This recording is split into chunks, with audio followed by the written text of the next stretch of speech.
हरि ओम. Hello. Hari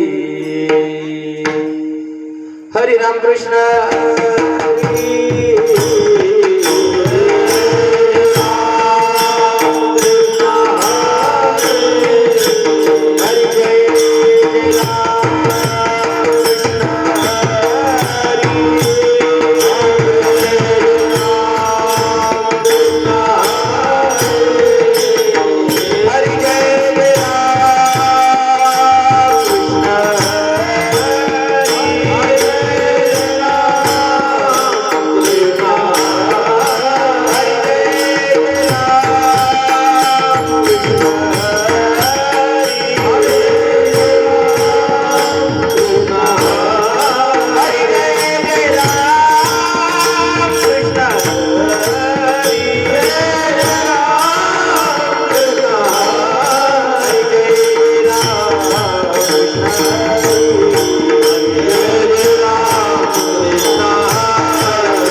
रूप पाहता लोचणी, रूप पाहता लोचणी, रूप पाहता लोचणी, रूप पाहता सुख झाले हो साजनी, सुख झाले हो साजनी साजनी.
क्षणोक्षणी ह्याची करावा विचार क्षणोक्षणी हाची करावा विचार क्षणोक्षणी ह्याची करावा विचार क्षणोक्षणी हाची करावा विचार रामया माधव सिंधू रामया माधव रामया माधव नाशिवंत देह जाणार सख जीवन देह जाणार सखा नाशिवंत देह जाणार सख देह जाणार सखा आयुष्य काढतो काढ सावधान आयुष्य सावधान जगात सावधान संत समागमे धरावी आवड संत समागमे धरावी आवडी समागमे धरावी आवड संत समागमे धरावी आवडी राविता तळी परमार्थाची राविता तळी परमार्थाची राविता तळी परमार्थाची नाशिवंत देह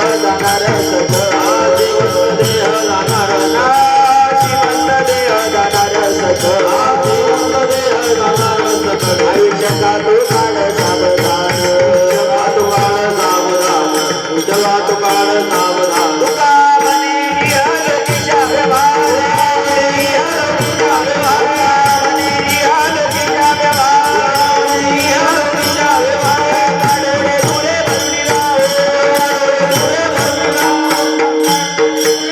राहो जीवन देह जाणार सखा जीवन देह जाणार सखा जीवन देह जाणार सखा जीवन देह जाणार सखा आयुष्य काढतो काढ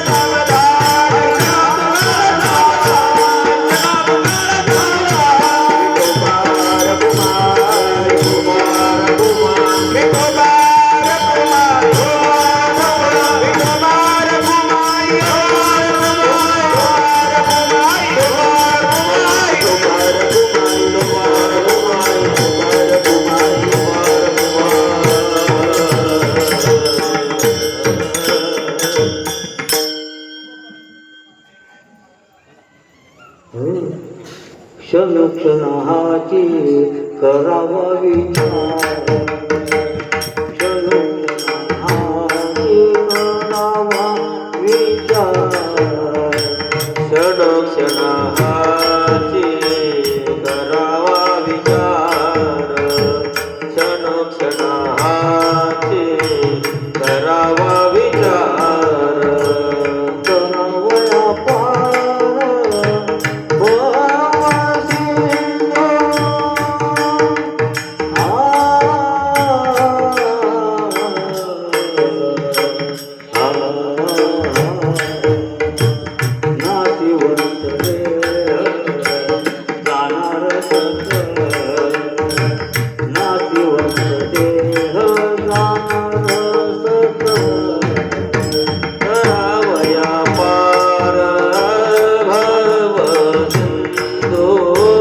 करावया पार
करावा विचार, क्षणोक्षणी हाची करावा विचार, तरावया पार भव सिंधू. नाशिवंत देह जाणार सकड,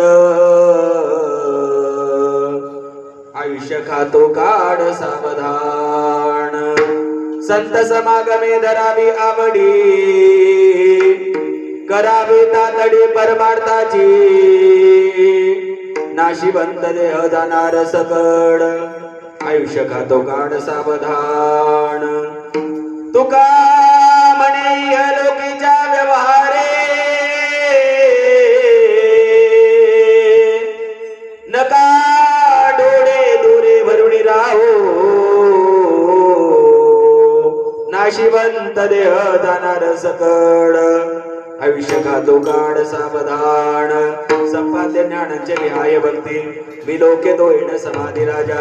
वैराग्यवंतम सुविचारयुक्तम, नमामि जोगम श्रीसा गुरुंतम. अवघेची त्रैलोक्य आनंदाची आता चरणी जगन्नाथा चित्त ठेले. माय जगन्नाथ बाप जगन्नाथ, नाथाचा नाथ जनार्दन. महायोग पीठे तटे विमरत्याम, वरम पुंडरीकाय धातो मुनिंद्रे. समागत्य तिष्ठन्तमानंद कंदम, परब्रह्मलिंगम भजे पांडुरंगम. पांडुरंगा करू प्रथम नमन, पांडुरंगा करू प्रथम नमन.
करू प्रथम नमन, दुसरे चरणा संतांची. त्यांच्या कृपात अनेक कथेचा विस्तारो. बाबाजी सद्गुरु दास तुका. आता अभिनवाग विलासिनी जे चातुर्यार्थ कला कामिनी, ते शारदा विश्वमोहिनी नमिनी मिया. क्षणोक्षणी आजी करावा विचार, तरावया पार भव सिंधू. नाशिवंत देह जाणार सकड, आयुष्य खातो काढ सावधान. मुक्त कैवल्य तेजोनिधी भगवान श्री ज्ञानोबा आहे. अखिल विश्वाच्या हृदयामध्ये व्याप्त असलेले श्रीमंत योगी जगद्गुरु तुकोबाराय. आदी करून सर्व संतांच्या त्यांनी साष्टांग नमन करून, मायबाप श्रोते मंडळी यांच्या चरणारविंदी नतमस्तक करून या ठिकाणी सेवेला सुरुवात करतो. या कीर्तन निरूपणासाठी जो अभंग तुमच्या पुढे म्हटला गेला, हा अभंग जगत वंदनीय जगद्गुरु देवनिवासी वारकरी संप्रदायाचं कलशस्थान श्रीमंत योगी श्री संत तुकाराम महाराज यांचा 4 चरणांचा अभंग आपल्या सेवेकरता गायलाय. आणि या अभंगाच्या माध्यमातून श्री संत जगद्गुरु तुकाराम महाराज समस्त मानव जातीला एक मोलाचा उपदेश करताय. विठ्ठल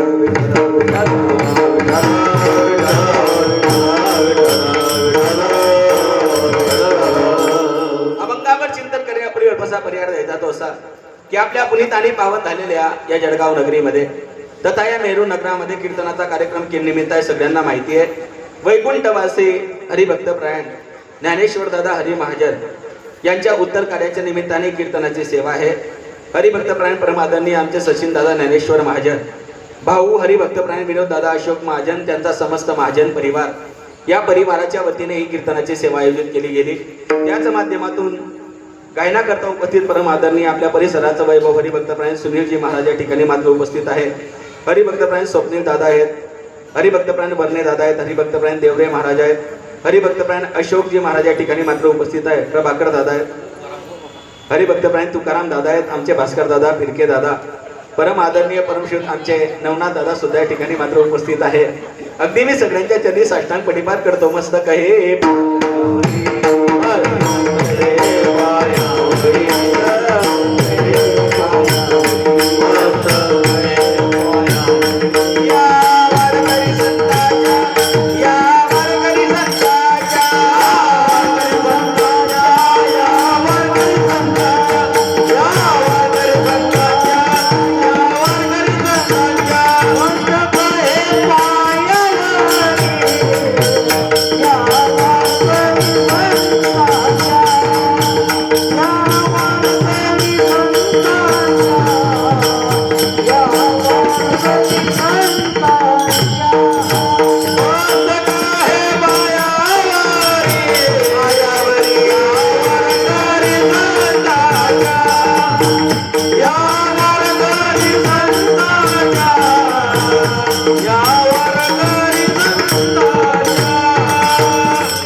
पायावरी या वारकरी संतांच्या मृदंग वाजवण्याकरता उपस्थित परम आदरणीय हरिभक्त प्राणांचे शुभम दादा सुद्धा या ठिकाणी मात्र उपस्थित आहे. गावातील ज्येष्ठ श्रेष्ठ अशा प्रकारची तरुण मंडळी या ठिकाणी कीर्तनाकरता उपस्थित आहे. उत्तर कार्याच्या निमित्ताने कीर्तनाची सेवा आहे. जो या जगामध्ये महाराज ज्याचा जन्म झाला त्याला एक दिवस हे लोक सोडावा लागतो. ज्या लोकांमध्ये आपण राहतो ना महाराज, त्या लोकांचं नाव मृत्यू लोक आहे. आणि मृत्यू लोकाची विशेषता अशी आहे की इथं माणसाला त्या ठिकाणी मात्र थांबता येत नाही. माणसाकडे पैसा किती असेल, हो ऐश्वर्य किती असेल, त्यानंतर प्रॉपर्टी किती असेल, किती काही जरी असलं तरी एक दिवस माणसाच्या जीवनामध्ये असा येतो की हे सगळं सोडून माणसाला या ठिकाणून मात्र जावं लागतं. म्हणून या लोकांचं जे नाव ठेवलं गेलं ना, याला मृत्यू लोक म्हटलं गेलेलं आहे. माणसाचं खरं घर जर कोणतं असेल महाराज, तर माणसाच्या खऱ्या घराचं नाव आहे स्मशान. स्मशान हे माणसाचं खरं घर आहे. पण स्मशानाकडे कोणी जात नाही, स्मशानाकडे कोणी जात नाही, पण स्मशान हे माणसाचं खरं घर आहे. माझं तर प्रामाणिक मत असं आहे की माणसाने आपल्या दिवसातला एक चक्कर स्मशानभूमीकडे मारला पाहिजे. एक स्मशानभूमीकडे त्या ठिकाणी चक्कर पाहिजे. का? कारण त्या ठिकाणी एक दिवस त्या ठिकाणी मात्र जायचं आहे. स्मशान हे माणसाचं खरं घर आहे. गेलात कधी स्मशानामध्ये, तर स्मशानाच्या बाहेर खूप सुंदर लिहिलेलं असतं तिथं, पण लोक तिथले वाक्य वाचत नाही. तिथले वाक्य जर तुम्ही वाचले ना दादा, तर ते तुमच्या अंतःकरणाचा काळजाचा ठाव घेऊन जातील. अशा प्रकारची तिथं वाक्य लिहिलेली असतात. लिहिलेलं असतं स्मशानाच्या बाहेर, मंजिल तो तेरी यही थी बस उमर गुजर गई आते आते. मंजिल तो तेरी यही थी बस उमर गुजर गई आते आते. क्या मिला तुझे दुनिया से अपनों नहीं जला दिया जाते जाते. हे जीवनातील वास्तविक सत्य आहे. हो, ज्या संपत्ती करता, ज्या प्रॉपर्टी करता उभं आयुष्य आपण जगतो ना महाराज, ती सगळी प्रॉपर्टी सोडून एक दिवस माणसाला हा लोक टाकावा लागतो आणि परलोकाच्या मार्गाने माणसाला गमन करावं लागतं. मग तिथं जाण्याकरता माणसाकडे काहीतरी व्यवस्था पाहिजे. एखादा माणूस जर नवीन घर त्या एखाद्या माणसाने बांधलं आणि जुनं घर त्या माणसाला सोडायचं आहे, ज्या ठिकाणी माणसाला जायचंय तिथली सगळी व्यवस्था करतो का नाही माणूस? जुनं घर सोडायचंय, नवीन घरामध्ये राहायला जायचंय. नवीन घरामध्ये राहायला जायचंय फक्त, तर माणूस त्या ठिकाणची सगळी व्यवस्था करतो, सगळा विचार करतो. माणूस सगळा विचार करतो त्या घरामध्ये खऱ्या अर्थाने मात्र हॉल कसा पाहिजे, किचन कसं पाहिजे, फरशी कोणती पाहिजे, कॉट कसा पाहिजे, हे सगळ्या गोष्टीचा माणूस विचार करतो. काय करायचंय? फक्त जुनं घर सोडायचंय आणि नव्या घरामध्ये त्या ठिकाणी प्रवेश करायचा आहे. ऐका, जुनं घर सोडताना खऱ्या अर्थाने नव्या घराला प्रवेश करत असताना जर सामान्य माणूस हा विचार करत असेल महाराज, तर माणसाने हा सुद्धा विचार करणं गरजेचं आहे की कधीतरी आपल्याला हा आलोक सोडावा लागणार आहे. कधीतरी हा लोक सोडून आपल्याला परलोकामध्ये जावं लागणार आहे. मग परलोकामध्ये आपली काहीतरी व्यवस्था पाहिजे. आणि परलोकामध्ये जी व्यवस्था कामाला येते ना महाराज, त्याला हरिभजन म्हणतात, त्याला संकीर्तन त्या ठिकाणी म्हणतात. हो, करा हरिभक्ती परलोकी येईल कामा, सोडवीन यमा पासोनिया. निश्चित प्रकारचा चिंतनाचा मुद्दा आहे की इथून माणसाला सोबत त्या ठिकाणी मात्र काही नेता येत नाही. या जगामध्ये अनेक माणसांनी ज्या वेळेला मात्र मृत्यूचा विचार केला महाराज, त्यावेळेला मात्र काही काही माणसांना वैराग्य निर्माण होऊन गेलं. प्रचंड गडगंज श्रीमंत माणसं होती, पण त्यांना जीवनामध्ये वैराग्य निर्माण झालं. तुम्हाला नवल वाटेल, मुकेश भाई अंबानी, अनिल भाई अंबानी यांचा जो पीए होता, नाव आहे प्रकाश शहा. प्रकाश शहा हा त्यांचा पीए. महिन्याचा पगार होता त्या माणसाला 1,500 कोटी रुपये. किती पगार? 1,500 कोटी. आता तेवढा मोठा तर त्या ठिकाणी मात्र त्यांचा जर पीए आहे, त्यांचं महिन्याचं इन्कम एवढा आहे. पण त्या माणसाला कळालं की खऱ्या अर्थाने श्रीमंतीने आपण मृत्यूला विकत घेऊ शकत नाही. श्रीमंतीने जर आपण मृत्यूला विकत घेऊ शकत नाही म्हटले, तर ही कमावून फायदा काय आहे? ही कमावून फायदा तरी काय? माणसाला अचानक वैराग्य निर्माण झालं. आणि तो माणूस अचानक खऱ्या अर्थाने मात्र संन्याशी बनला. आजही जर तुम्ही नेटला सर्च केलं महाराज, तर ज्या माणसाला कोट्यावधी रुपये पगार होताना तो माणूस खऱ्या अर्थाने मात्र संन्यास घेतो, गड्यामध्ये जानव धारण करतो आणि घराचा त्याग करून तो माणूस निघून जातो. का? याचं कारण असं आहे की पैशाने त्या ठिकाणी मात्र मृत्यूवर विजय प्राप्त करता येत नाही. मग पैसा आहे तरी काय कामाचा? पैसा व्यवहारा करता ठीक आहे, पण मृत्यूच्या तावडीतून त्या ठिकाणी मात्र पैसा सोडवू शकत नाही. मृत्यूच्या तावडीतून पैसा सोडवू शकत नाही, श्रीमंती सोडवू शकत नाही. नाते वाईक गणगोत्र माय बाप सगळे सोयरे हे कोणीही माणसाला मृत्यूच्या तावडीतून सोडवू शकत नाही. म्हणून या जगामध्ये मृत्यूतून सोडण्याचा एकच मार्ग जर कोणता असेल तर त्याला हरिभजन म्हणतात. ज्या वेळेला मात्र महाराज मृत्यू येतो ना, त्यावेळेला तो काहीच पाहत नाही. ज्याच्या जीवनामध्ये वेळ आली त्याला हा लोक सोडावा लागतो. हो, कधी कधी जीवनामध्ये अशा घटना घडून जातात महाराज, अशा घटना घडून जातात की माणसाची बुद्धी सुद्धा काम करत नाही. अशा प्रकारच्या घटना प्रारब्धाच्या पुढे कधी कधी देवाला पण अधमन व्हावं लागतं. महाभारतामध्ये घडलेला प्रसंग असा आहे. खरं सांगा, महाभारतामध्ये कृष्ण परमात्म्याने ज्या वेळेला मात्र युद्धाची रचना केली, महाभारत हे युद्ध झालं. या महाभारताच्या युद्धामध्ये देवाचा सक्का भासा सुद्धा वारला होता. देवाचा सक्का भासा साधा आमदाराचा भासा असला तर लोक त्याची वाहवा करतात, तो देवाचा भासा होता. रणांगणावर साक्षात कृष्ण परमात्मा हजर होते आणि रणांगणावर कृष्ण परमात्मा हजर असताना सुद्धा अभिमन्यूचा त्या युद्धामध्ये मृत्यू झाला का नाही? बोला. अभिमन्यूला त्या ठिकाणी मात्र मरावं लागलं. ज्या वेळेला मात्र मृत्यू येतो ना महाराज, त्यावेळेला निश्चित प्रकारे काही अर्थाने प्रारब्धाच्या पुढे देवाला सुद्धा हतबल व्हावं लागतं. मृत्यू केव्हा येईल हे काही सांगता येत नाही. आणि जेव्हा मृत्यू येतो ना महाराज, त्यावेळेला तो ऐश्वर्य पाहत नाही. एका महात्म्याचं पद आहे की मृत्यू देखता है ओरो की रोज सवेरे शाम, मृत्यू देखता है ओरो की रोज सवेरे शाम, महल बनाता ऐसे जैसे हरदमया मुकाम के, माया तेरी बहुत कठिन है राम, माया तेरी बहुत कठिन है राम, माया तेरी बहुत कठिन है राम, माया तेरी बहुत कठिन है राम, के आडमाउसाठी के ऊपर चढ़ा हुआ है जाम, आडमाउसाठी के ऊपर चढ़ा हुआ है जाम, देख इसकी सुंदरता हो जाती निदा राम के, माया तेरी बहुत कठिन है राम, के माया तेरी बहुत कठिन है राम, माया तेरी बहुत कठिन है राम, के माया तेरी बहुत कठिन है राम। मृत्यू देखता है औरों की रोज सवेरे शाम, महल बनाता ऐसे जैसे हरदम या मुकाम के, माया तेरी बहुत कठिन है राम. लक्षात ठेवा महाराज, एखाद्या माणसाच्या घरी जर पाहुणे आले ना, तर माणूस त्या पाहुण्यांना आपलं घर दाखवतो. घरामध्ये लावलेली फरची सुद्धा लोक दाखवतात, घरामध्ये लावलेले नळ पण दाखवतात लोक. नळ पण त्या ठिकाणी मात्र लोक दाखवतात. एक माणूस म्हटला, महाराज आमच्या घरामध्ये एक नळ आहे ना 5,000चा आहे. एकच नळ 5,000चा आहे. म्हटलं दादा तुम्ही नळ 5,000चा लावा, नाही तर नळ 10,000चा लावा. नळ 5,000चा लावा, नाही तर नळ 10,000चा लावा, पण एवढं लक्षात असू द्या की माणसाची शेवटची आंघोळ गल्लीतच होते. आणि शेवटची आंघोळ ही गल्लीतच होते आणि ती गॅसवर तापवलेल्या पाण्याने होत नाही. हो, त्या ठिकाणी रस्त्यावर असे 3 दगड त्या ठिकाणी ठेवले जातात, त्यावर पाणी तापवलं जातं आणि त्याने प्रेताची खऱ्या अर्थाने मात्र आंघोळ त्या ठिकाणी मात्र केली जाते. चिंतनाचा मुद्दा आहे का, या जगामधून कुणालाही त्या ठिकाणी मात्र काहीच नेता आलं नाहीये. हो, हा मृत्यू लोकातला खऱ्या अर्थाने मात्र खूप मोठा नियम आहे महाराज. हो, त्या वेळेला मात्र काहीच कामाला येत नाही. एका महात्म्याचं पग असं आहे की सजद जकर जिस दिन मौत की शहजादी आएगी, ना सोना काम आएगा ना चांदी आएगी, ना सोना काम आएगा ना चांदी आएगी, ना सोना काम आएगा ना चांदी आएगी, ना सोना काम आएगा ना चांदी आएगी, कितना साधु कितने बड़े अरमान है तेरे, मिट्टी का तू सोने के सब सामान है तेरे, मिट्टी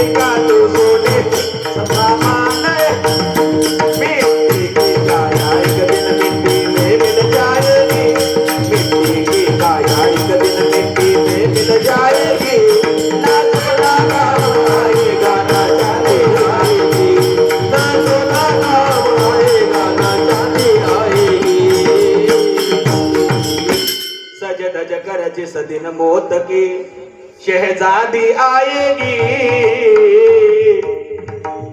आणि ज्या सोन्यावर आपण प्रेम करतोय ना महाराज, ते सोनं सुद्धा त्यावेळेला कामाला येणार नाही. ही अंतकाळाची खऱ्या अर्थाने मात्र वास्तविकता आहे. जो इथं जन्माला आला त्याला एक दिवस हा मृत्यू लोक सोडावा लागतो. प्रारब्धाच्या पुढे महाराज कधी कधी देवाला पण हतबल व्हावं लागलेलं आहे. म्हणून भेटलेला आहे मनुष्य जन्म. तर मनुष्य जन्माचं इति कर्तव्य साक्षरता कशामध्ये आहे याचा विचार माणसाने केला पाहिजे. या जगामध्ये जगाच्या मालकाचे तुमच्यावर माझ्यावर अगणित उपकार आहेत. सध्याच्या काळात खऱ्या अर्थाने मात्र ज्या युगामध्ये आपण जगतोय ना, या युगाचं नाव आहे कलियुग. या कलियुगाचं वर्णन असं करून ठेवलेलं आहे महाराज, चांगल्या कामाकरता खऱ्या अर्थाने लोक येणार नाही असं लिहून ठेवलेलं आहे. चांगल्या कामाला लोक येणार नाही, पण जे येतील त्यांचा उद्धार झाल्याशिवाय राहणार नाही. लक्षात ठेवा, जे लोक येतील त्यांचा उद्धार झाल्याशिवाय त्या ठिकाणी मात्र राहणार नाही. मंदिर सुना सुना होगा भरी रहेगी मधुशाला. मंदिर सुना सुना होगा भरी रहेगी मधुशाला. पिता के संग में समारंग में नाचेगी घर घर की बाला. कैसा कन्यादान यहाँ पर बाप बेटी का हक खाएगा. हंस चुबे का दाना तुटका कव्वा मोती खाएगा. ज्या युगामध्ये आपण जगतोय ना, या युगाचं नाव कलियुग आहे. आणि या कलियुगामध्ये सुद्धा हरिभजन घडणं हे खऱ्या अर्थाने मात्र दुरापास्त आहे. एक दिवस खऱ्या अर्थाने इथून जायचंय. एक दिवस खऱ्या अर्थाने हा मृत्यूलोक सोडायचा आहे. स्मशाने माणसाचं खरं घर आहे. महादेव कुठे राहतात महाराज? स्मशानामध्ये महादेव राहतात. महादेवाचे सगळे भक्त श्रीमंत आहे. ज्याने ज्याने महादेवाची उपासना केली ना, ते सगळे भक्त बाबा अशोक बाबा श्रीमंत आहे. सगळे भक्त श्रीमंत आहे. महादेव राहतात कुठं? स्मशानामध्ये. कारण महादेवांना कळालंय की स्मशान हे माणसाचं खरं घर आहे. एक दिवस माणसाला आलोक सोडावा लागतो. म्हणून जगाच्या मालकाच्या नियमानुसार आपल्याला हे शरीर जगाच्या मालकाच्या कृपेने प्राप्त झालेलं आहे. म्हणून ज्याने त्या ठिकाणी देह दिला त्याला त्या ठिकाणी माणूस विसरला नको पाहिजे. अनमोल किमतीचा नरदेह जगाच्या मालकाने तुम्हाला आणि मला त्या ठिकाणी मात्र दिला. भागवतामध्ये श्लोक आला, दुर्लभो मानुषो देहो देहिनाम क्षणभंगुरः तत्रापि दुर्लभम म्हणणे वैकुंठम प्रिय दर्शन. या जगामध्ये 3 प्रकारच्या गोष्टी दुर्मिळ सांगितल्या. त्यापैकी नरदेह मिळणं हे सुद्धा एक प्रकारची दुर्लभ गोष्ट आहे. संतांनी प्रमाण खर्च केलं, नरदेह दुर्लभ जाना शतवर्षाची गणना दयामध्ये दुःख यातना तुम्ही आठवा मधुसूदना. म्हणून तुम्ही खऱ्या अर्थाने मिळालेल्या नरदेहाचं सार्थकता केली पाहिजे. हो, भेटलेला नरदेह परत भेटेल का नाही काही सांगता येत नाही. या जगामध्ये होणारा जो बदल आहे ना महाराज, तो आपल्याला थांबवता येत नाही. रोज आरसा पाहता पाहता आपल्याला दिसणारी नजर कमी होऊन जाते. आपण काहीच करू शकत नाही. हो, रोज आरसा पाहता पाहता आपल्या डोक्यावरचे काडेकेस कसे होऊन जातात? पांढरे होऊन जातात. आपण काहीच करू शकत नाही. रोज आरसा पाहता पाहता आपल्याला कानाने ऐकणं कमी होऊन जातं. आपण काहीच करू शकत नाही. याच्यावर लोकांनी पर्याय काढले नाही असं नाही. पर्याय काढले लोकांनी, पण ते पर्याय तात्पुरते, ते कायमचे पर्याय नाही. कानाने ऐकणं कमी झालं तर लोकांनी मशीन लावली. डोळ्याने दिसणं कमी झालं तर लोकांनी चष्मा लावला. आणि डोक्यावरचे काडेकेस पांढरे झाले तर लोकांनी हेडाय केले केस. मग हेडाय कुणी करावं?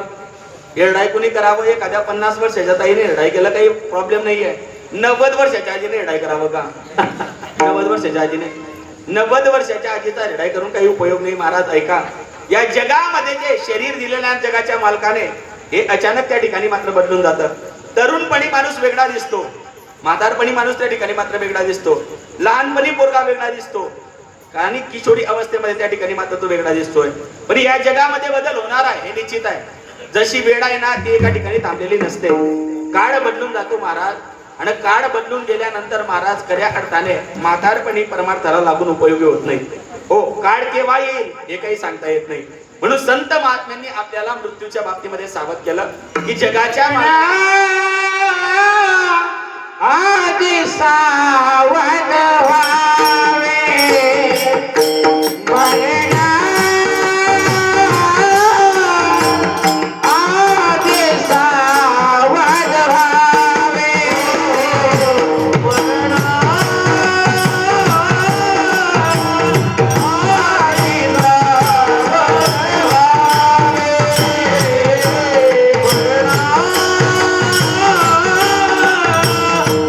आदि सावध व्हावे मरणा.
मान आमच्या काकांनी या ठिकाणी मात्र गायलं.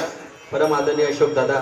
मरणा आधी सावध व्हावे, कीर्ती करुणी मरावे. जावता एक दिवस मारा त्या ठिकाणी मात्र लागणार आहे. आणि त्यावेळेला मात्र एखादा माणूस जर आपल्या घरी आला तर घरी आल्यानंतर लोक त्या माणसाला आपलं घर दाखवतात. एखाद्या माणसाकडे भरपूर अशा प्रकारची शेती असेल तर माणूस घर तर दाखवतो पण आपल्या शेताकडे सुद्धा त्या माणसाला नेतो. आणि त्या शेताकडे नेल्यानंतर त्या शेताच्या बांधावर माणूस उभा राहतो आणि त्या पाहुण्यांना सांगतो या बांधापासून त्या बांधापर्यंत सगळी जमीन आपली आहे. सगळी जमीन त्या ठिकाणी जमीन त्याची राहते पण तो म्हणताना आपली म्हणतो. आपली कशा करता म्हणतो तो? पाहुण्याला बरं वाटलं पाहिजे याच्याकरता. पाहुण्यांना बरं वाटलं पाहिजे याच्याकरता तो म्हणतो ही सगळी जमीन आपली आहे. आणि हसतो माणूस महाराज. जमिनीकडे माणूस बोट टाकवतो आणि लोकांना सांगतो ही जमीन आपली आहे. पण लक्षात ठेवा ते शेत सुद्धा त्या माणसाकडे पाहून असतं हो. ते शेत सुद्धा त्या ठिकाणी मात्र त्या माणसाकडे पाहून असतं. आणि ते शेत सुद्धा त्या माणसाला म्हणतं असत की असंच म्हणत होता म्हटले तुझा आजोबा गेलाय जगातून. हो जमीन त्या ठिकाणी मात्र जागेवर राहून जाते. हो जमीन त्या ठिकाणी मात्र माझी म्हणणारे लोक निघून जातात. ज्या कुरुक्षेत्रावर युद्ध झालं ना महाराज, हरियाणामध्ये ती जमीन आजही पडीक पडलेली आहे. ज्या भूमीकरता युद्ध झालं होतं, ज्या जमिनीकरता युद्ध झालं होतं ना ती जमीन जागेवर आहे.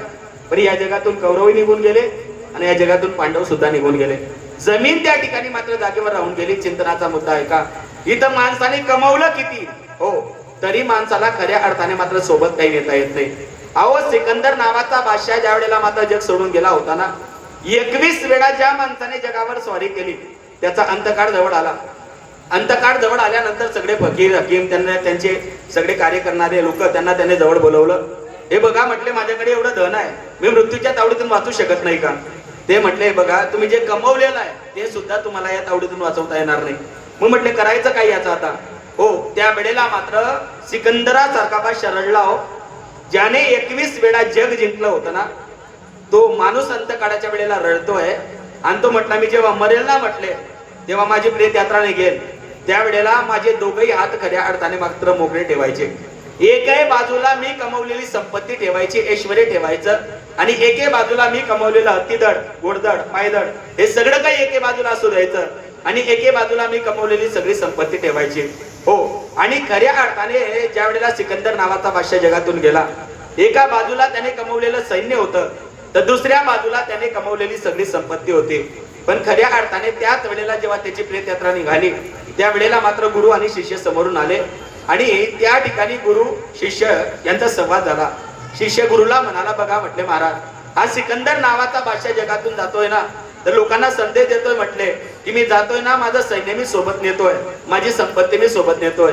गुरु म्हटला बाळा ते तसं नाहीये, बाळा ते तसं नाहीये. सिकंदर या जगाला संदेश देतोय म्हटले की मी माझ्या जीवनामध्ये एवढं ऐश्वर्य कमवलं, हत्तीदड, घोडदड, पायदड हे सगळं मी माझ्या जीवनामध्ये कमवलं, एवढं ऐश्वर्य संपत्ती मी माझ्या जीवनामध्ये कमवली. पण जाताना मला सुद्धा मोकळ्या हाताने जावं लागतंय. जाताना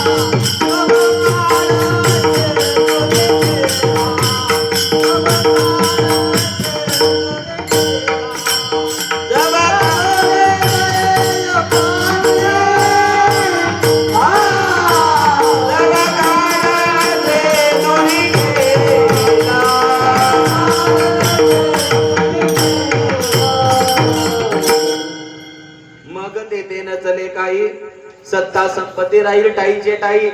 या जगामध्ये सोबत कोणालाही काही नेता येत नाही महाराज. म्हणून माणसाने या मृत्यू लोकाचा खऱ्या अर्थाने मात्र विचार केला पाहिजे.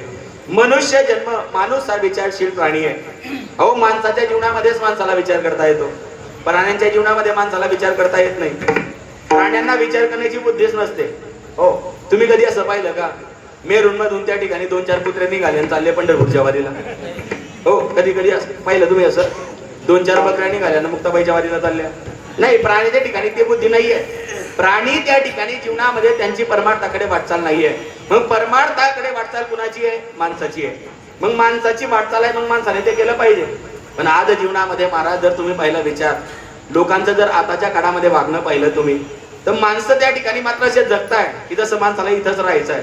अहो एक दिवस हा लोक सोडावा लागतो. माणूस हा विचारशील प्राणी आहे. हो, मग माणसं विचार करत नाही का? या जगामध्ये प्रत्येक माणूस विचार करतो महाराज. या जगामध्ये प्रत्येक माणूस हा विचार करतो. पण विचाराचे प्रकार 3 आहे. विचाराचे प्रकार 3 आहे. सुफल विचार वेगळा आहे, दुष्फल विचार वेगळा आहे, तर निष्फल विचार त्या ठिकाणी मात्र विचार वेगळा आहे.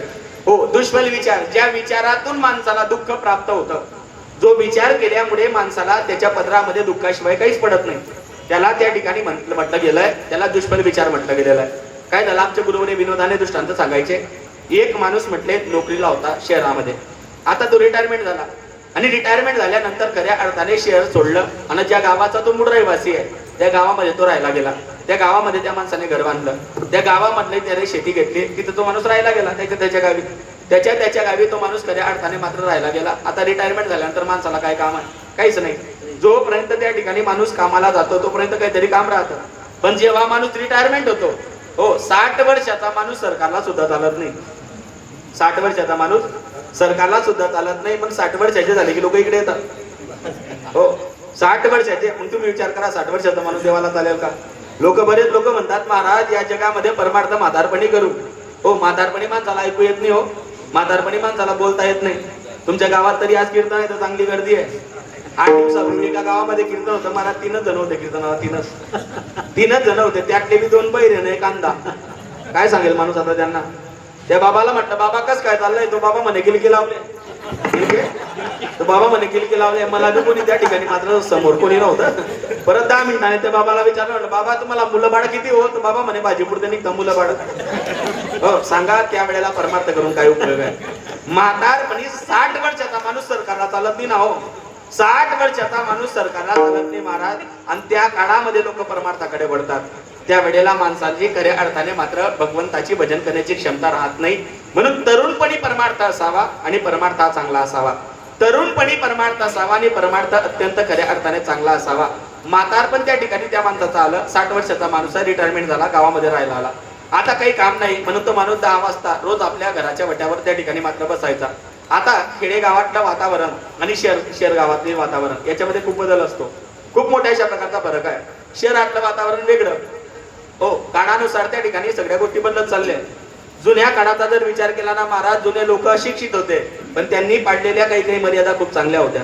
जुन्याचा काळाचा जर आपण विचार केला, एखाद्याच्या घडी जर लग्न समारंभ असला, लग्न समारंभ जर एखाद्या माणसाकडे असेल तर जे नाचणारे लोक आहे ना ते जुन्या काळात बाहेरून यायचे. नाचणारे त्या ठिकाणी मात्र बाहेरून यायचे आणि घरचे लोक स्वयंपाक बनवायचे. नाचणारे लोक बाहेरून यायचे आणि घरचे लोक काय करायचे? स्वयंपाक करायचे. आता उलट झालं की नाही काम? आता काम उलट झालं. आता त्या ठिकाणी स्वयंपाक बनवणारे बाहेरचे आणि नाचणारे घरचे लोक आहे. असो कालाई तस्माय नमः. काळानुसार बदल लोकांमध्ये होत चालला ऐका. आणि त्यावेळेला तो रिटायरमेंट झालेला आहे. 10 वाजता वट्यावर त्या ठिकाणी मात्र रोज माणूस बसायचा. आणि नेमकं खेड्यातलं वातावरण आणि शहरातलं वातावरण याच्यामध्ये खूप मोठा फरक असतो.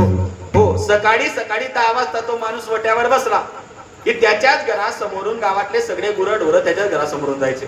हो आणि त्यामध्ये खऱ्या अर्थाने प्रामुख्याने जास्त ज्या जायच्या ना त्या म्हशी होत्या. हो प्रामुख्याने म्हशी त्याच्या घरासमोरून जायच्या. आणि त्या म्हशींमध्ये एका म्हशीचे शिंग गोल होते बघा. म्हशीचे शिंग गोल होते आणि त्या गोल म्हशीच्या शिंगाकडे पाहिलं त्या म्हाताऱ्याने.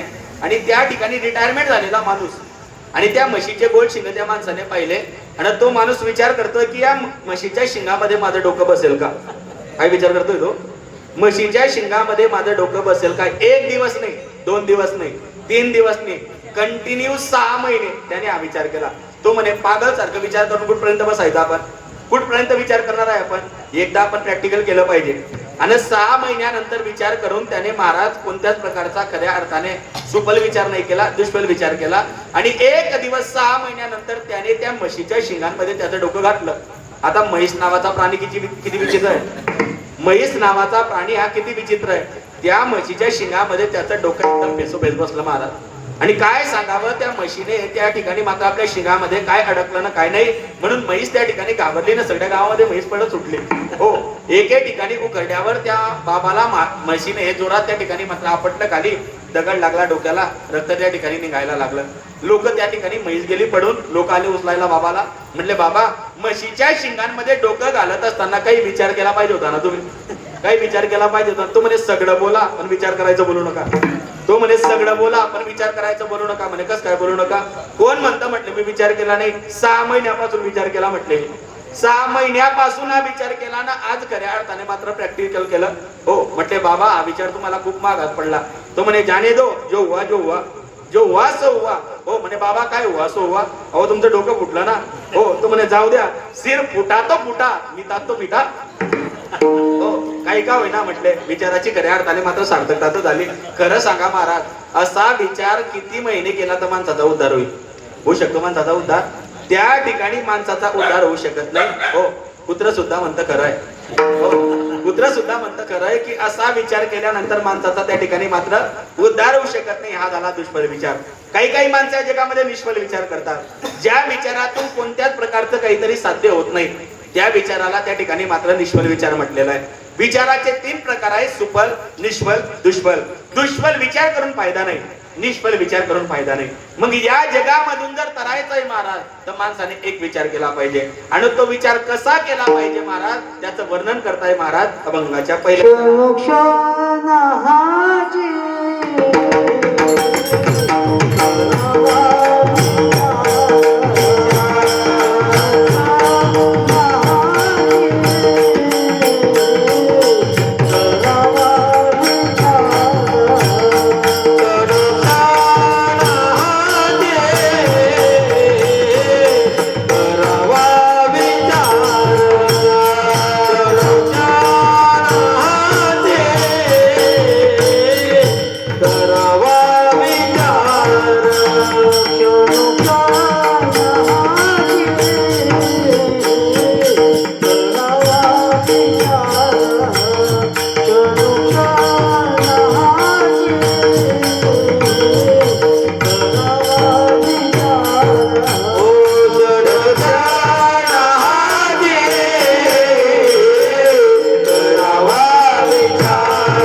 क्षणोक्षणी आची करावा विचार, तरावया पार भव सिंधू.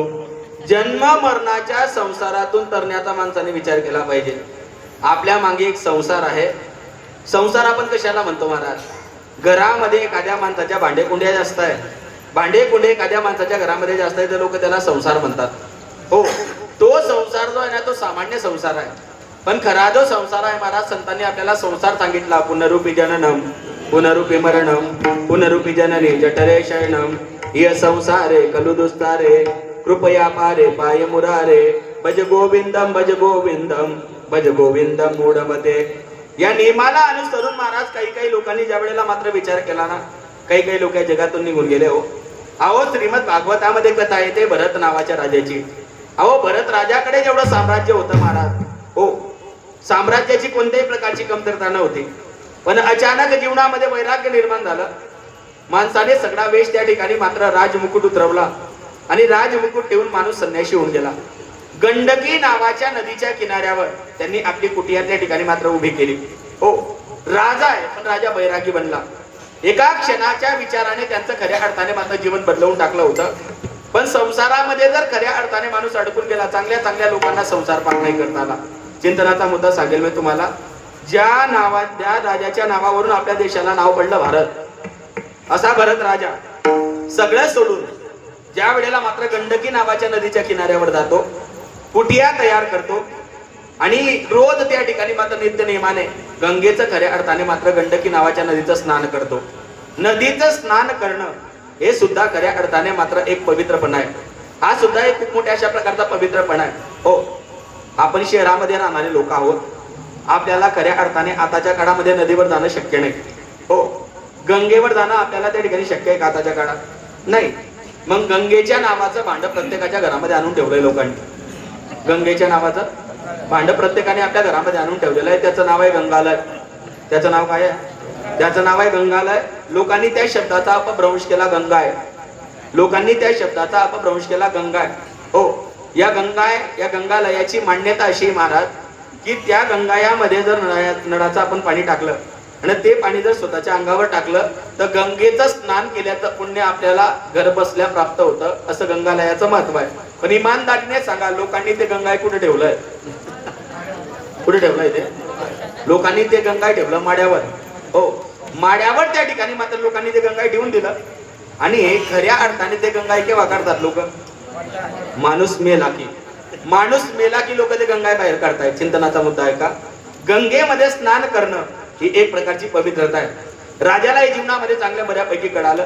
तो म्हटलं नाही, गंगेवर आपल्याला स्नानाला जाताना किमान गंडकी नावाच्या नदीमध्ये आपण रोज स्नान करायचं.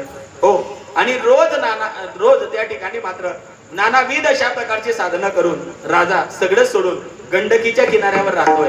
पण खऱ्या अर्थाने एक दिवस महाराज घटनाक्रम असा घडला की ज्या गंडकीच्या किनाऱ्यावर राजाने आपली कुटिया उभी केली होती, त्याच गंडकी नदीच्या किनाऱ्यावर एक हरणी जी गर्भवती आहे, जी पाणी पिण्याकरता आली. पाणी पिण्याकरता हरणी आली आणि ती हरणी पाणी पिते आणि अचानक मागून कुठून तरी त्या अरण्यातून त्या हरणीला वाघाच्या डरकाडीचा जोरात आवाज आला. वाघाने डरकाडी फोडली. कुणाची डरकाडी होती? वाघाची. कल्पना करा, आपलं मेरून मध्ये कीर्तन चालू आहे आणि अचानक कुठून तरी असा जंगलाच्या मार्गाने इथं अचानक वाघ आला आणि वाघाने डरकाडी फोडली. कोण थांबेल इथं? वाघाने फक्त डरकाडी फोडू द्या. तुम्ही काय, मी पण थांबणार नाही. हो, तुम्ही काय, मी पण या ठिकाणी थांबू शकणार नाही. वाघाची डरकाडी होती ती.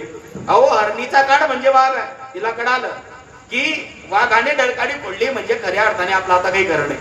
वाघाने डरकाडी फोडली, ती हरणी गर्भवती आहे. ती पलीकडच्या किनाऱ्यावर त्या ठिकाणी उडी मारायला लागली आणि उडी मारत असताना परिणाम असा झाला महाराज, तिचा गर्भ गळून पडला. हो, हरणी तर मेली पण हरणाचं पाडच वाचलं. हरणी मेली पण हरणाचं पाडच वाचलं. राजाला दया निर्माण झाली त्या हरणाविषयी आणि राजाने ते हरिण त्या ठिकाणी मात्र घरी आणलं. कुणी हरिण घरी आणलं? ज्याने सगळ्या संसाराचा परित्याग केला होता. हो, ज्या राजाच्या नावावरून आपल्या देशाला नाव पडलंय भारत, या अशा प्रकारचा जो राजा आहे त्याने सगळा सर्व संघ परित्याग केलेला आणि त्याने ते हरिण घरी आणलं. महाराज सगळं सोडलेला राजा होता पण त्या हरणामध्ये राजाचा प्राण अडकून गेला. संसार कसा असतो बघा. हो, ज्या राजाने राज्य सोडलं त्याचा प्राण कुठे अडकला? हरणामध्ये. आणि राजा रोज त्या हरणाकडे पाहतोय आणि रोज मनामध्ये विचार करतोय की मी जर मेलो तर माझ्या हरणाचं कसं होईल, मी जर मेलो तर माझ्या हरणाचं कसं होईल. आणि एक दिवस महाराज असा आला, हरिण समोर आहे आणि राजाचा प्राण जातोय. हरिण समोर आहे आणि राजाचा प्राण जातोय आणि त्या संसारामध्ये राजाला सुद्धा अडकावं लागलं. राजाला सुद्धा ज्याने सर्व संघ परित्याग केला होता त्या राजाला हरणामध्ये अडकल्यामुळे पुढचा जो जन्म भेटला ना तो हरणाचा भेटला. वासनेचा संघ होय अंतकाळी तरी तपोबडी जन्मधरी. जड भरत राजा हरणी गर्भा गेला घाला तो घातला वासने. या पद्धतीचं त्या ठिकाणी मात्र चिंतन आहे. चांगल्या लोकांनी विचार करून सुद्धा हे सोडण्याचा प्रयत्न केला तर कधी कधी माणसं त्यामध्ये अडकून गेले. हो, पण ऐका महाराज, केलेली भक्ती जीवनामध्ये वाया जात नाही. केलेली भक्ती जीवनामध्ये वाया जातच नाही. ते कधी ना कधी कोणत्या ना कोणत्या काळी आम्ही आल्याशिवाय राहत नाही. हो, आज जगामध्ये जर तुम्ही पाहिलं महाराज तर परमार्थ करणारी माणसं आपल्याला दुःखी दिसतील कदाचित. एखाद्या माणसाकडे पैसा नसेल पण एखाद्या माणसाकडे जर भजन असेल ना तर खऱ्या अर्थाने मात्र तो जगातील सगळ्यात श्रीमंत माणूस आहे कलियुगातला. हो, आज लोकांकडे संपत्तीच्या बाबतीमध्ये काय कमी महाराज, पण लोकांकडे समाधान नावाचा दागिना नाहीये. आज लोकांकडे ऐश्वर्य खूप मोठं आहे. हो, खूप मोठं ऐश्वर्य आहे लोकांकडे. मोठमोठे बंगले पण बंगल्यामध्ये लोकांना झोप लागत नाही ना. बंगल्यामध्ये झोप कुठं लागते? हो, चिंतनाचा मुद्दा आहे का? समाधान जे प्राप्त होतं ना ते फक्त हरिभजनामुळे. हरिभजनाशिवाय माणसाचा जीवनामध्ये उद्धार होत नाही. या जगामध्ये एका महात्म्याने वाक्य लिहिलं महाराज, इस जीवन में धन दौलत अमीरी आदमी को सोने नहीं देती. जीवन में धन दौलत अमीरी आदमी को सोने नहीं देती. गरीबी में कम वक्त ऐसी नींद आती है सुबह उठने नहीं देती. हो, समाधान अंतकरणाचा खूप मोठा दागिना आहे, तो भजनामुळे प्राप्त होतो. म्हणून या ठिकाणून तरण्याचा माणसाने विचार केला पाहिजे. हो, जो संसारामध्ये अडकला महाराज, हो खऱ्या अर्थाने मात्र त्याच्या जीवनामध्ये त्याला पुढचा जन्म त्या पद्धतीचा भेटला. गीतेतला श्लोक सांगतो तुम्हाला, अंतकालेच मामेव स्मरण मुक्त्वा कलेवरम य प्रयाती समद्भावम या की नास्तेत्र संशया. ज्ञानोबरांची गोवी आहे, मरणी जया जे आठवे तो तोची गती ते पावावे. हो, मनोनी सदा स्मरावे मातेची तुवा. जसं ज्याचं कर्म असेल ना महाराज, त्यानुसार खऱ्या अर्थाने माणसाची गती होते. कधी कधी चांगल्या माणसाच्या जीवनामध्ये सुद्धा माणसाची फजिती होऊन जाते. अहो, गंगा पुत्र शांतनु नंदन भीष्माचार्य होते, पण भीष्माचार्यांच्या अंतकाळाचा विचार करा. अंतकाळाच्या वेळेला मात्र भीष्माचार्य शरपंजरी पडले. शरपंजरी अशी जागा उरली नाही की ज्या जागेच्या ठिकाणी त्यांना बाण टोचला नव्हता. आणि ज्या वेळेला मात्र पांडव पाहायला गेले ना, पांडव अंतकाळाच्या वेळेला मात्र भीष्माचार्यांना पाहायला गेले आणि त्यावेळेला म्हटले की बाबा तुमची अशी अवस्था झाली कसं काय? हो, तुमच्या प्रत्येक अंगामध्ये खऱ्या अर्थाने म्हटले बाण शिरलाय. प्रत्येक शरीराच्या रोमारोमातून रक्ताचे थेंब या जमिनीच्या पाठीवर पडतायत म्हटले.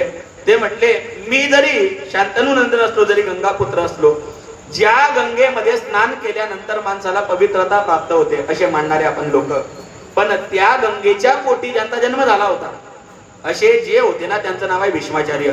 त्यांचं एक नाव होतं देवव्रत, त्यांचं एक नाव होतं भीष्माचार्य. या भीष्माचार्यांच्या अंतकाळाचा विचार करा. जगाचा मालक त्यांच्या समोर होता आणि त्या वेळेला मात्र कर्म त्यांना चुकलं नाही महाराज. लक्षात असू द्या, या जगामध्ये गंगेच्या पोटी जन्माला येणारा माणूस, त्याला सुद्धा जर जीवनामध्ये खऱ्या अर्थाने मात्र शरपंजरी पडावं लागतं, तर सामान्य माणसाच्या जीवनाच्या बाबतीमध्ये आपण काय विचार करू शकतो? सामान्य माणसाच्या बाबतीमध्ये आपल्याला विचारच करता येत नाही. कर्म खऱ्या अर्थाने मात्र शांतनु नंदनाला भोगावं लागलं. हो, त्यांनी लहानपणी एका सरड्याला उचललं बाणाच्या नौकेने. गत जन्मामध्ये झालेली त्यांना आठवण आहे की लहानपणी खऱ्या अर्थाने मात्र शरपंजरी पडलेले भीष्माचार्य त्यांना आठवण होते की एक सरडा त्यांनी आपल्या बाणाच्या नौकाने उचलला होता आणि तो बोरीच्या काठीवर टाकला, तर त्याचा परिणाम त्याचा सकट त्यांना भोगावं लागलं. विचार करा, ज्यांच्या जीवनामध्ये भजनाशिवाय काहीच नव्हतं, जे अखंड दिवसभर भजन करायचे, रात्रभर सुद्धा खऱ्या अर्थाने भजन करायचे, हो त्यांना सुद्धा आपल्या जीवनामध्ये कर्म चुकलं नाही. मग जे माणसं दिवसभर लबाड्या करतात, जे माणसं दिवसभर खऱ्या अर्थाने मात्र लबाड्या करतात, याची टोपी त्याच्या डोक्यावर, त्याची टोपी त्याच्या डोक्यावर.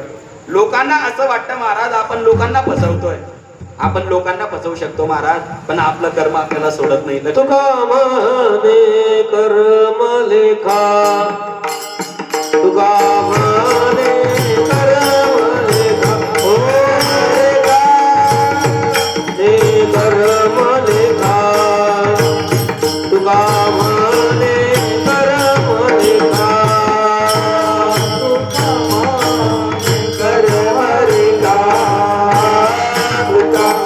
म्हणे कर्म लेखा,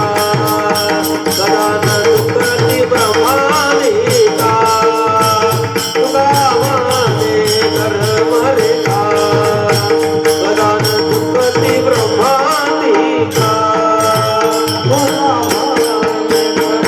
लेखा,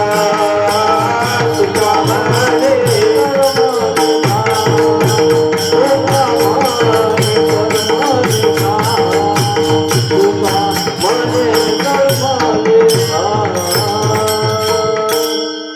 म्हणे कर्म लेखा. न चुके ब्रह्मादिका. खऱ्या अर्थाने मात्र ब्रह्मदेवाला जगामध्ये कर्म चुकलं नाही. या जगामध्ये महाराज खोटं बोलून लोकांना फसवू शकतात, पण देवाला नाही फसवू शकत आपण. आपण आपल्या कर्माला त्या ठिकाणी मात्र बसवू शकत नाही.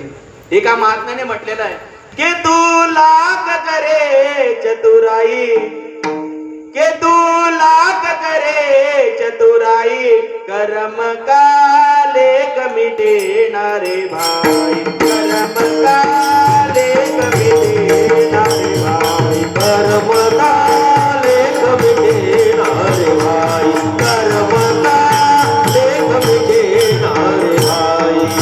इस दुनिया में भाग्य के आगे चले ना किसी का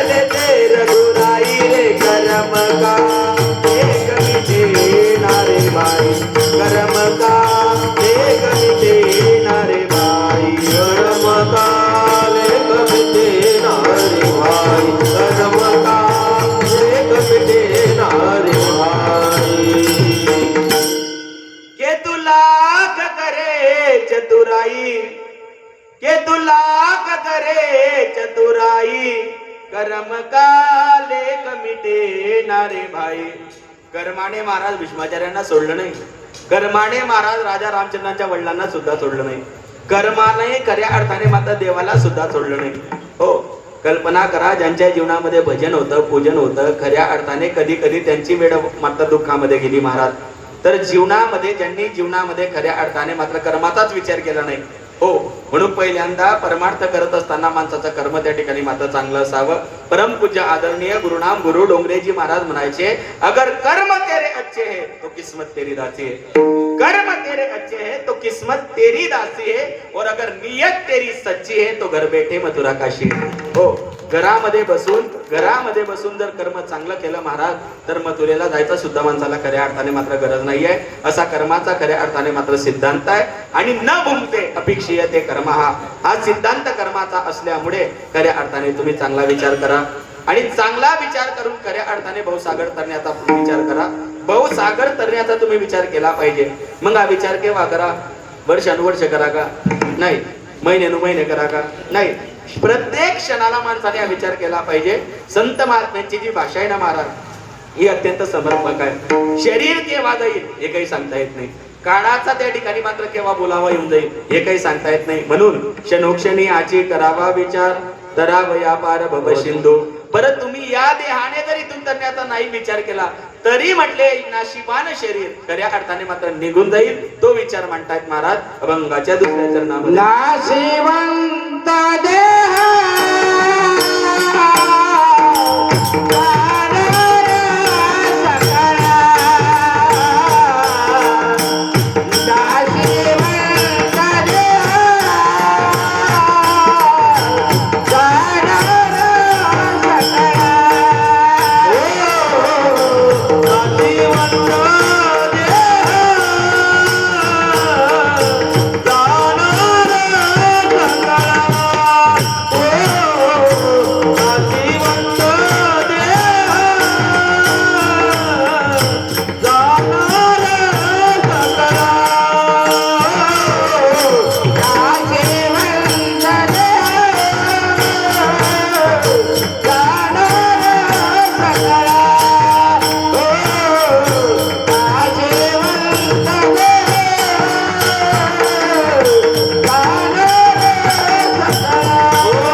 गजानन नाशिवंत देह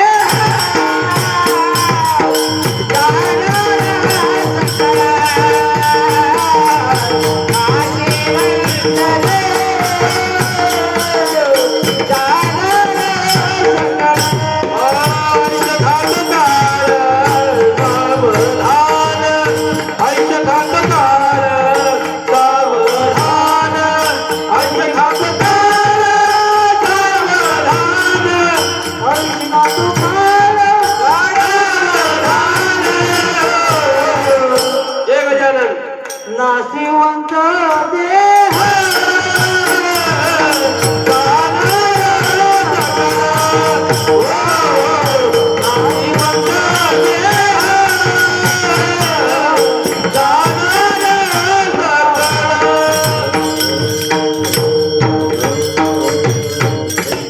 नाशिवंत देह जाणार सकड आयुष्य कातो काढ सावधान. या जगामध्ये 3 प्रकारचे नाश आहेत. पहिला नाश सांगितला महाराज स्वभाव नाश, दुसरा नाश सांगितला पडता नाश, तिसरा नाश सांगितला आश्रय नाश. एखाद्या भिंतीवर त्या ठिकाणी चित्र काढलं, पण भिंत पडल्यानंतर चित्र सुद्धा त्या ठिकाणी मात्र संपून जातं. याला आश्रय नाश म्हणतात. एखाद्या माणसाच्या समोर मडकं ठेवलेलं आहे, एखादा माणूस आला काठीने ते मडकं त्याने फोडून टाकलं, याला पडता नाश म्हणतात. परक्याच्या हातून ज्या वस्तूचा नाश होतो त्याला पडता नाश म्हणतात. ज्या वस्तूचा आश्रय घेतला त्या वस्तूचा नाश झाल्यानंतर आश्रयाचा सुद्धा खऱ्या अर्थाने मात्र नाश होऊन जातो, त्याला खऱ्या अर्थाने आश्रय नाश म्हणतात. पण या शरीराला स्वभाव नाश म्हटलं गेलेलं आहे. हो, या देहाने भजन केलं तरी शरीर जाणार आहे, या देहाने कीर्तन ऐकलं तरी शरीर जाणार आहे, या देहाने पंढरपूरची वारी केली तरी शरीर जाणार आहे, आणि या शरीराने खऱ्या अर्थाने वट्यावर बसून निंदा केली तरी शरीर जाणार आहे. हो, निंदा करणाऱ्या लोकांची संख्या जास्त आहे, भजन करणाऱ्यांची संख्या कमी आहे. या जगामध्ये चांगल्या लोकांची संख्या नेहमीच त्या ठिकाणी कमी राहते. लक्षात असू द्या. मला सांगा, या जगामध्ये सुधारू जास्त आहे का बिघाडू? बिघडवणारे जास्त आहे, सुधरवणारे कमी आहे. हो, सुधरवणारे कमी आहे, बिघडवणारे खऱ्या अर्थाने मात्र जास्त आहे. चिंतनाचा मुद्दा आहे का? या शरीराला स्वभाव नाश सांगितला आहे. हा उपदेश तुकाराम महाराजांनी केला असं नाहीये, अनेक जणांनी हा उपदेश केला महाराज. एक माता झाली आपल्या संप्रदायामध्ये, त्या मातेचं नाव आहे मदालसा. 5 वर्षाच्या आपल्या लेकराला त्या मातेने खऱ्या अर्थाने मात्र ज्या वेळेला मात्र अंगाईगीत म्हणायची ती माता, 5 वर्षाचं लेकरू खऱ्या अर्थाने मात्र मोठं होत आहे. 5 वर्षापर्यंत ते लेकरू जोपर्यंत 5 वर्षाचं होत आहे तोपर्यंत ती माता त्या लेकराला सांगायची, बाबा या शरीराचा गर्व करू नको, बाबा या शरीराचा खऱ्या अर्थाने गर्व करू नको. आणि त्या लेकराला पाण्यामध्ये टाकलं ना महाराज, ती माता त्या लेकराला सांगायची, हा देह नाशिवंत, मलमूत्राचा बाधा, बरी चर्म घातलेले कुर्मी कीटकांचा साधा, रब रब दुर्गंधी अमंगळ तिचा वारा, स्मरे त्या हरिहरा शरण जाय गोविंदा. कोण शिकवायची? आई शिकवायची. कुणाला शिकवायची? आपल्या बाळाला शिकवायची. लक्षात असू द्या महाराज, आईचं जेवढं प्रेम आपल्या लेकरावर आहे ना महाराज, तेवढं प्रेम खऱ्या अर्थाने जगामध्ये कोणी एखाद्या लेकरावर करू शकत नाही. आता नुकतीच एक घटना घडली ना, हे घटना घडली आता नुकतीच, तुम्हाला माहित असेल नसेल. हो, त्या ठिकाणी मात्र एका नावेमधून खऱ्या अर्थाने मात्र जात असताना आईचा आणि लेकराचा खऱ्या अर्थाने मात्र दुर्दैवी मृत्यू झाला. दुर्दैवी खऱ्या अर्थाने मात्र ही घटना आहे. पण ज्या वेळेला मात्र दोघांचं प्रेत सापडलं ना महाराज, तर त्या आईने आपल्या लेकराची खऱ्या अर्थाने आपल्या लेकराला मिठी मारलेली होती. लेकराला मिठी मारलेली आहे म्हणजे मृत्यू सुद्धा त्या लेकराला आपल्या आईच्या हातातून सोडवू शकला नाही. लक्षात असू द्या. आईचं प्रेम कसं असतं महाराज, ती आई सुद्धा गेली जगातून, ती आई सुद्धा जगातून गेली, आणि ते बाळ सुद्धा खऱ्या अर्थाने मात्र जगातून गेलं. ते बाळ सुद्धा गेलं, ती आई सुद्धा गेली. पण मरताना महाराज सगळ्या भारत देशाला खऱ्या अर्थाने हृदय द्रवेल अशा प्रकारची घटना घडली आहे. मरेपर्यंत त्या लेकराची त्या मातेने हात सोडले नाही.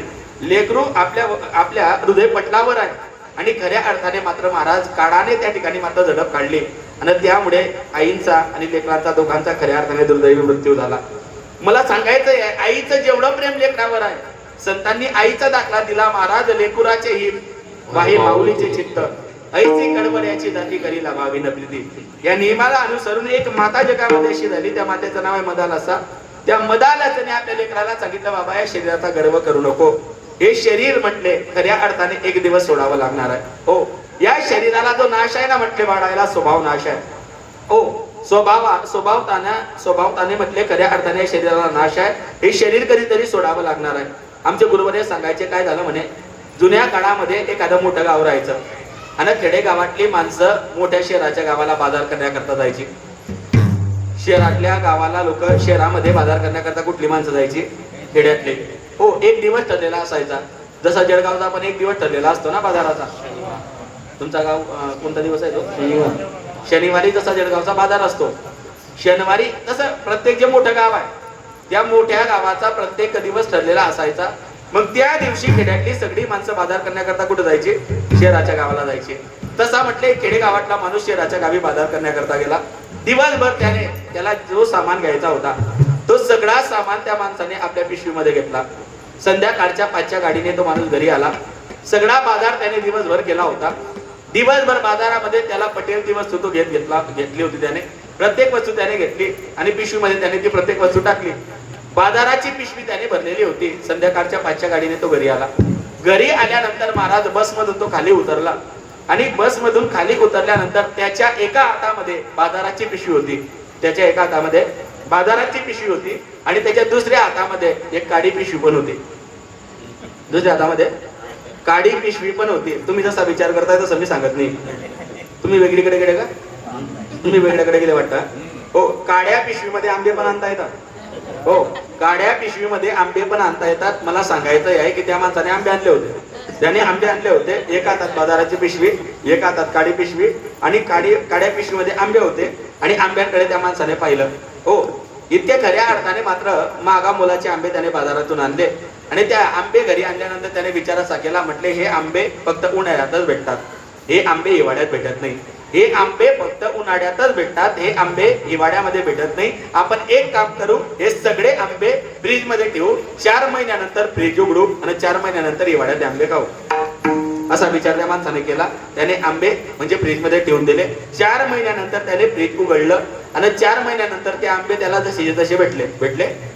हो, खरं सांगा, त्या आंब्याचा काय झाला? नाश झाला. ऐका, आंबे चिरून खाल्ले महाराज तरी त्याचा नाश होणार आहे. आंब्याचा रस करून खाल्ला तरी त्याचा नाश होणार आहे आणि आंबे नाही खाल्ले तरी त्याचा नाश होणार आहे. तसं त्या आंब्याचा जसा नाश होणार आहे तसा या आंब्याचा सुद्धा नाश होणार आहे. या आंब्याने भजन केलं तरी नाश होणार आहे, नाही भजन केलं तरी नाश होणार आहे, निंदा केली तरी नाश होणार आहे. मग निंदा करून महाराज नाश होऊ देण्यापेक्षा भजन करून जाणं किती बरं आहे खऱ्या अर्थाने. भजन करून खऱ्या अर्थाने जी माणसं या जगातून गेले महाराज त्याची जगामध्ये खऱ्या अर्थाने मात्र कीर्ती राहून जाते. म्हणून शरीराला जो नाश सांगितला त्याला स्वभाव नाश सांगितलाय. म्हणून संत महात्म्यांनी आपल्याला सावध केलं की बाबांनो, या जगामध्ये सावधान होऊन जा. या जगामध्ये सावध व्हा. मृत्यू केव्हा येईल काही सांगता येत नाही. सावधान हा शब्द कुठे येतो महाराज? जिथं काहीतरी धोका आहे. जिथं काहीतरी धोका आहे तिथं कोणता शब्द वापरला जातो? सावधान. तिथं सावधान हा शब्द त्या ठिकाणी मात्र वापरला जातो. रस्त्याने चालता चालता त्या ठिकाणी मात्र पडी येते. सावधान, पुढे गतिरोधक आहे. सावधान, पुढे अरुंद पोल आहे. लग्नामध्ये सुद्धा सावधान शब्द येतो. लग्नामध्ये सुद्धा लग्न लागण्याच्या अगोदर ब्राह्मण बाबा कोणता शब्द वापरतात? सावधान. प्रत्येक मंगलाष्टकाला ब्राह्मण बाबा सावध करतात. कोणाला? नवरदेवाला त्या ठिकाणी मात्र सावध करतात. हो, एक नवरदेव असे झाले महाराज त्यांनी सावधान शब्द म्हणतात. लग्न मंडप सोडून दिला होता. लग्न मंडप त्या ठिकाणी मात्र त्यांनी सोडून दिला. समर्थ रामदास स्वामींनी सावधान शब्द ऐकला आणि म्हटले सावधान शब्द आता धोक्याच्या ठिकाणी येतो आणि आपलं लग्न होत आहे ना. ब्राह्मण बाबा काय म्हणताय? सावधान म्हणताय. महाराज लग्नाच्या मंडपातून तो एकच नवरदेव पडून गेला. बाकीचे नवरदेव तिथंच थांबले. हो, पण ज्या ठिकाणी जे लोक थांबले ना महाराज खऱ्या अर्थाने सावधान. ब्राह्मण बाबा काय म्हणतात? पुढे काहीतरी धोका आहे. पुढे खऱ्या अर्थाने मात्र दुःख आहे. हा त्यांचा मध्ये सांगण्याचा अर्थ आहे. जिथं त्या ठिकाणी मात्र धोका आहे तिथं सावधान हा शब्द वापरला जातो. आणि खऱ्या अर्थाने संत तुकाराम महाराज आपल्याला सावध करतायत की बाबा सावधान. काळ केव्हा येईल काही सांगता येत नाही आणि काळ जेव्हा येईल ना तेव्हा खऱ्या अर्थाने कुणी सोडवू शकत नाही. काळाची उडी पडेल भाजपा सोडविला तेव्हा माय बाप. म्हणून तुकाराम महाराजांनी लोकांना सावधान केलं. नाशिवंत देह जाणार सकड आयुष्य का तो काळ सावधान. तो काळ केव्हा येईल काही सांगता येत नाही. म्हणून काळ ज्यांनी चुकवला ना महाराज त्यांच्या संगतीमध्ये जाण्याकरता खऱ्या अर्थाने मात्र आवड निर्माण करा आणि परमार्थाची तातडी करा असा एक मोलाचा उद्देश करतात. अभंग 3ऱ्या चरणामध्ये संत समागमे धरावे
आवडी करावे तातडी परमार्थाचे. लक्षात ठेवा महाराज, संतांच्या समागमामध्ये जो सुधारला ना महाराज, त्याचं जीवन कधीच व्हायला जात नाही. आता काही लोक चांगल्या ठिकाणी सुद्धा सुधारले नाही, तो भाग वेगळा आहे. आता काही लोक चांगल्या ठिकाणी सुद्धा, सांगू तुम्हाला मोठं उदाहरण सांगतो, जाऊ द्या छोटं सांगण्यापेक्षा. मंथरा अयोध्या गावात राहून सुद्धा सुधारली नाही. मंथरा अयोध्या गावामध्ये राहून सुद्धा मंथरा सुधारली नाही. आणि बिभीषण लंकेमध्ये राहून सुद्धा बिघडला नाही. लंकेमध्ये राहत होता कोण? बिभीषण. मंथरा कुठं राहत होती? अयोध्या गावामध्ये. पण अयोध्या गावामध्ये राहणारी मंथरा सुधारली का? बोला. हो, सत्संगाचा माणसाच्या अंतःकरणावर परिणाम झाला पाहिजे. सत्संगाचा माणसाच्या अंतःकरणावर परिणाम झाला पाहिजे. जे लोक सत्संगामध्ये सुधारतात ना महाराज, निश्चित प्रकारे त्यांच्या जीवनामध्ये क्रांती होते. हो, निश्चित प्रकारे त्यांच्या जीवनामध्ये क्रांती होते. कर्णासारखा वीर महाभारतामध्ये नव्हता, पण संगत केली दुर्योधनाची. आणि दुर्योधनाच्या संगतीमुळे कर्णाचं जीवन हे मातीमोल होतं पुढे. याचा या ठिकाणी मात्र वर्तमान त्या काळातला खूप मोठा दाखला आहे. हो, जुन्या काळामध्ये भावाच्या संपत्ती करता खूप मोठं युद्ध झालं, त्याला महाभारत म्हणतात. ऐका, रामायणामध्ये जो सत्यानाश केलाय तो मंथरेने केला, आणि महाभारतामध्ये जो सत्यानाश केला तो शकुनी मामाने केला. हे दोघं जण आंदणामध्ये भेटले होते. आणि हे दोघं जण कुठे भेटले होते? आंदणामध्ये. म्हणजे ज्या वस्तू आंदणामध्ये भेटतात त्या खतरनाक राहतात, एवढं लक्षात ठेवा. हो, महाभारतामध्ये शकुनी धृतराष्ट्राला अन्नात भेटला, आणि मंथरा रामायणामध्ये खऱ्या अर्थाने मात्र राजा दशरथांना अंतरामध्ये भेटले. या ठिकाणी भावाची जमीन होती. कर्णामध्ये प्रचंड अशा प्रकारचं सामर्थ्य होतं. सामर्थ्य असून सुद्धा महाराज पांडवांना सहकार्य केलं नाही. सहकार्य कुणाला केलं? दुर्योधनाला.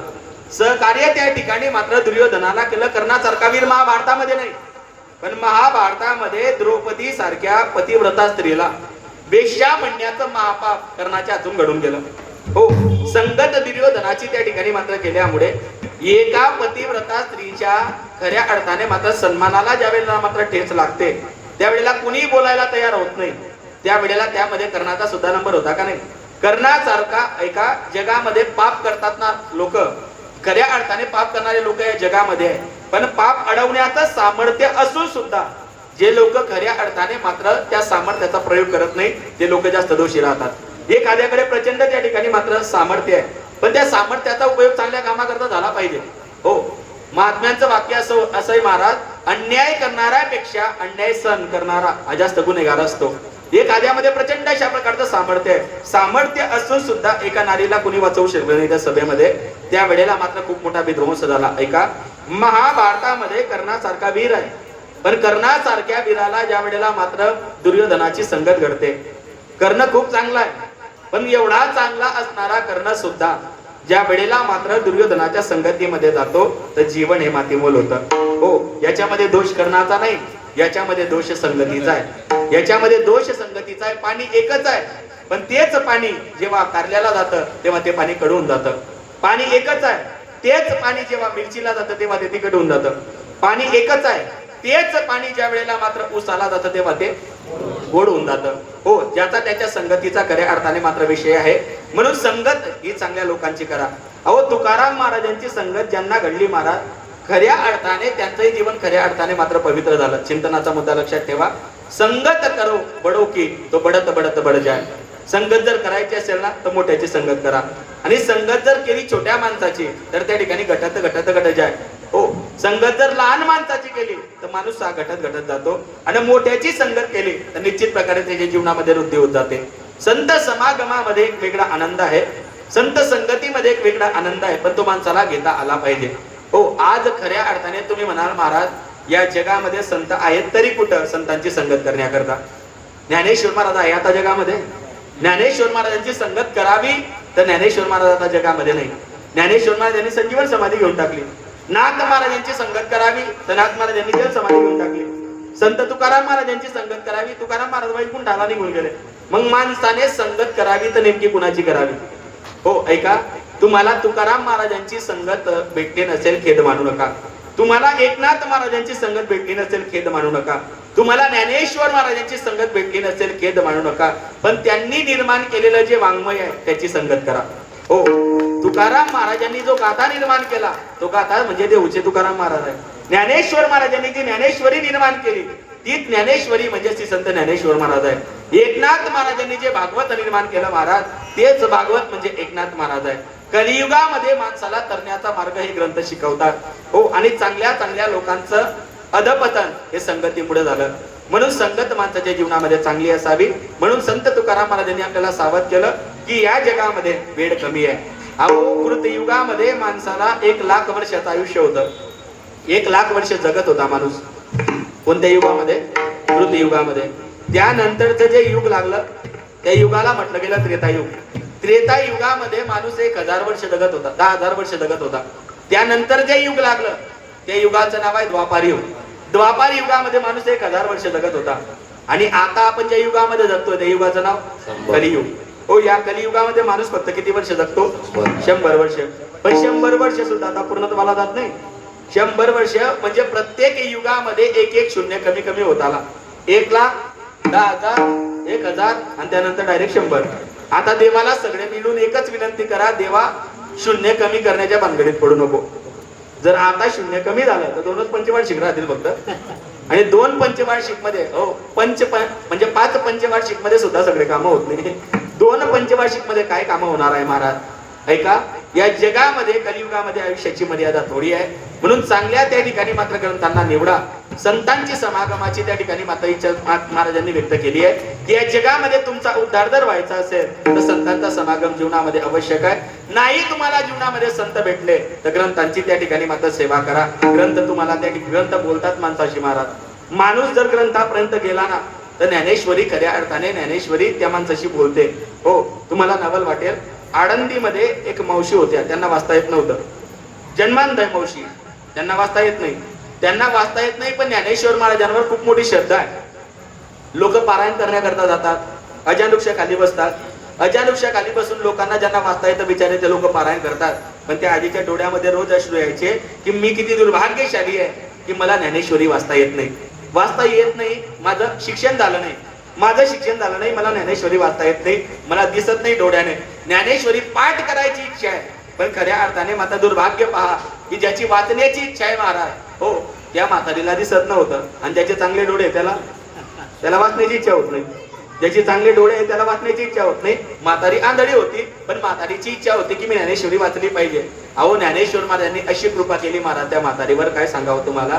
ती म्हातारी खऱ्या अर्थाने जन्मांध असून सुद्धा रोज तिची श्रद्धा, रोज अजानुक्षाच्या झाडाखाली जायची. ज्ञानेश्वरीच्या ओव्यांवरून फक्त ती म्हातारी बोटं फिरवायची. तुम्हाला नवल वाटेल, ज्ञानेश्वर महाराजांनी त्या आजीबाईवर अशी कृपा केली महाराज की त्या आजीबाईची ज्ञानेश्वरी मुखोद्गत होऊन गेली. मुखोद्गत हा ज्ञानेश्वर महाराजांच्या जीवनातला पराक्रम आहे. आजही जर तुम्ही जगामध्ये जर घटना सांगेल मी तुम्हाला.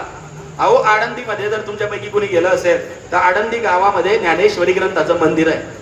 ज्ञानेश्वरी ग्रंथाचं मंदिर आळंदी गावामध्ये तयार झालेलं आहे. हे मंदिर ज्या माणसाने उभारलं, हे मंदिर ज्या व्यक्तीने उभारलं आहे त्या व्यक्तीचं शिक्षण झालं नाही. त्या व्यक्तीचं शिक्षण आहे तो माणूस 2री नपास आहे. 2री नपास जो माणूस आहे त्याने ज्ञानेश्वरीचं मंदिर त्या ठिकाणी मात्र तयार केलं. ही ज्ञानेश्वर महाराजांची कृपा आहे. एखादा माणूस इंजिनियर झाला तर तो फक्त स्वतःचं घर बांधतो, घर बांधतो. पण महाराज ज्ञानेश्वर महाराजांची जर कृपा झाली तर 2री नापास माणूस सुद्धा ज्ञानेश्वरी मंदिर बांधू शकतो. ही ज्ञानेश्वर महाराजांची कृपा आहे. ही ज्ञानेश्वर महाराजांची कृपा चिंतनाचा मुद्दा आहे का. म्हणून माणसाने जीवनामध्ये किती सार्थकता जर करायची असेल तर संतांच्या संगतीमध्ये माणूस हा गेला पाहिजे. म्हणून संत समागमामध्ये जा असा मोलाचा उपदेश केला. संत समागमे धरावी आवडी, करावी तातडी परमार्थाची. म्हटले महाराज, मग या लोकांमध्ये जो संसार दिसतोय, अरे म्हटले या संसाराला भुलू नका. हा सगळा एक प्रकारचा माया झाड आहे. जसा एखाद्या ठिकाणी अग्नी प्रज्वलित झाला की त्या अग्नीतून दूर निर्माण होतो. काही क्षणापुरता माणसाला समोरचं काहीच दिसत नाही. त्या पद्धतीने म्हटले माया रूपी संसाराला भुलू नका. तोच उपदेश करतात महाराज अभंगाच्या शेवटी. तुका म्हणे आलोकीचा व्यवहारे, तुका म्हणे आलोकीचा व्यवहारे, तुका म्हणे आलोकीचा व्यवहारे, तुका म्हणे आलोकीचा व्यवहारे. नका डोळे भोरे भरोनी राहो, नका डोळे भोरे भरोनी राहो. नाशिवंत देह जाणार सकळ, नाशिवंत देह जाणार सकळ. नका डोळे भोरे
मिळू रे भरुणी राहो नाशिवंत देह जाणार सकड आयुष्य का तो काढ सावधान.